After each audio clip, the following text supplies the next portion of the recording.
الله والله والله والله. أعوذ بالله من الشيطان الرجيم. بسم الله الرحمن الرحيم. وأتموا الحج والعمرة لله فإن أحصرتم فما استيسر من الهدي ولا تحلقوا رؤوسكم حتى يبلغ الهدي محله فمن كان منكم مريضا أو به أذى من رأسه ففدية من صيام أو صدقة أو نسك. عزتمند ناظرینو، آیت نمبر 195 کې الله رب العزت ترغیب انفاق فی سبیل الله ته ورکو چې خپل مال د الله په لاره کې په جهاد کې او په قتال کې ولګوي. د آیت کریمه کې الله رب العزت تنویر په ما سبق باندې غورځي، رڼا په دې مخ کې مسله باندې عربت وې د مخ کې سره دای چې ګوره مجاهد خپل ځان برابر کو، سلور قوانین په ملک جاری شو، ملک کې امن راغی، د هغې نه پس قتال فی سبیل الله د پاره مجاهد میدان ته روان شو. نو الله فرمایي مجاهده زما کور ته راشه، ما نسوالو کا چې زما معیت خاصه ستا سره ملګری شي، زما امداد ستا سره ملګری شي.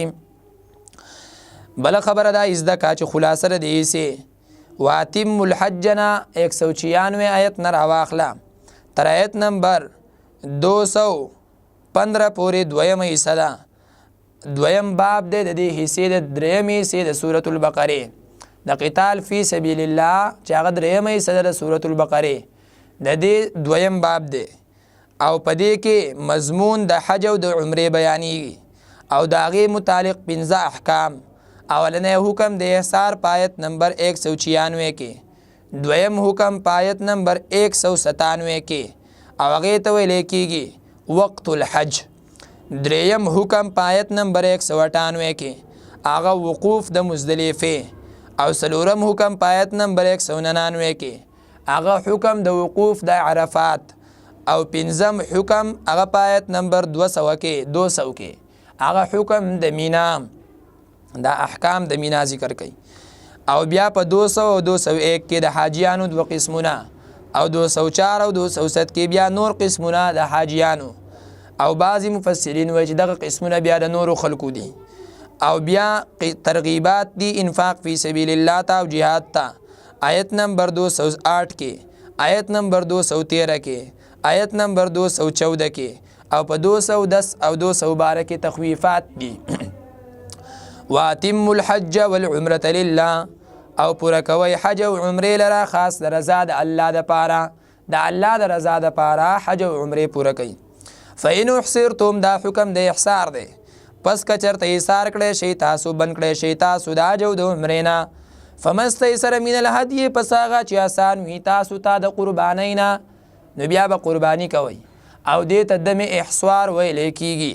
ولا تحلقوا رؤوسکم او مخرای خپل سرونه حتی تر دې پورې یبلغ الهدي چې ورسیږي قرباني محله زید حلال والی د دې ته حرم شریف ته ورسیږي. فمن کان منکم مریضا نسوک چې وي ستاسو نه ناجوړه او علی سفر یا په سفر باندې نجي. فمن کان منکم مریضا پس څوک چې وي ستاسو نه مریضا ناجوړه بیمار او به اذى من رأسه یا په د باندې وي تکلیف د وجې د سر ددنه د سر د وجې نه په د باندې تکلیف دی، ففدیتون نو دکه چرته د سر وخرایو نو په د باندې فدیه ده من صیامین د روجونه او صدقتین یا دی صدقه وکي او نسکین یا دی قربانی وکي. فاذا امنتم پس کله چې په امن شوي تاسو د مرض نه یا د دشمن نه، فمن تمتع بالعمرة الى الحج پس چا چې فایده واغستله په عمرې سره الى الحج سره د حج نه، فما استیسر من الهدي پس هغه چې آسان وي دته من الهدي د قربانۍ نه. په دې کې د فمن تمتع یو لفظ استعمال شو. حج په درې قسمه باندې دی، یو ته وایي حج تمتع چې کله سړی عمرې له احرام وتړي نو عمره وکړي، بیا د حج ورځې شي نو دغه احرام لرې کړی بیا احرام وتړي او په هغې حج وکړي. نو ګوره دا په جدا جدا احرام باندې عمره او حج شو، دې ته وایي حج تمتع. نو په دې سړي باندې دم تمتع ده، دی به د دې حج قرباني ادا کوي. دویم قسم حج قران دی او دا د ټولو نه افضل قسم دی د حج دویمه درجه. دا هغه حج دی چې سړی احرام د عمرې دپاره وتړي او بیا په دغه احرام باندې حج هم وکړي، نو دا ډېره مشکله وي، ګران وي، ځکه چې هغه پابندۍ د احرام دته متوجه وي هر ټیم. نو په ده باندې هم دم قران ده. او دریم قسم حج افراد دی، هغه چې سړی صرف یو احرام باندې صرف حج وکړي عمره ونه کړي، نو دغه حج افراد دی، په دغه بیا دم نشته. الله فرمایي فمن لم یجد فصیام 3 ایام فی الحج، پس چا چې ونه موندې د قربانۍ لره فصیام 3 ایام، نو د باندې روجې دي 3 ورځې فی الحج په موده د حج کې، و7 روجې اذا رجعتم کله چې واپس شئ تاسو خپلو ځایونو ته. تلک عشرة کامله، دغه 10 روجې دي پوره په ثواب کې، د دې ثواب د قربانۍ برابر دی. ذالک دا حکم لمن د پاره د هغه چا دی لم یکن اهله چې نوی اهله کور ده حاضر المسجد الحرام نزدې مسجد حرام ته. واتقوا الله ويرګئ د الله نه مؤمنانو، واعلموا پوه شئ ان الله شدید العقاب چې یقینا الله سخت عذاب والده. ورپسې دویم حکم او هغه وقت الحج دی، هغه دا دی چې هغه 2 میاشتې او 10 ورځې دي چې په دې کې تیاری د حج کوه او حج له لاړ شه.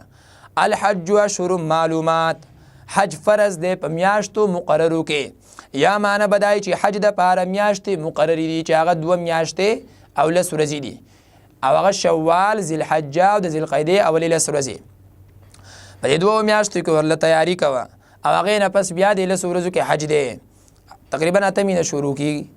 وما تفعلوا فمن فرض فيهن الحج، پس هغه څوک چې لازم شو په هغه باندې حج، یا لازم کو په خپل ځان باندې حج، فلا رفث، نو نه به جما کوي د خپلې بیبي سره، ولا فسوق، او نه به بدکاري کوي، ولا جدال فی الحج، او نه جګړې په حج کې، نافرمانیانې جګړې او جما دا منع شوه. هسې هم منع دي دا نافرمانیانې او جګړې کول، خو په موده د حج کې بیا ډېرې ناروا دي نه دي کول پکار. وما تفعلوا من خیر، او هغه چې کوئ تاسو د څه نیکۍ نه، یعلمه الله پوهیږي الله په هغې باندې. وتزودوا، او ځان سره خرچوالی، فإن خیر الزاد التقوی، پس بهتر د توخې نه پرهیزګاري ده، یعنی ځان ساتل د سوال نه دا بهتر دي. ګوره وایي د حج په ورځو کې عربو کې یوه ډله وه، هغه به ور روان شو، نو خپل ټوکي به یې په اوږه کېښودو، ځان سره به یې څه سودا سلف او خرچه د دغې ورځو د تېرولو دپاره ناغسته، او بیا به یې په دې لاره د خلکو نه خوراکونه کول.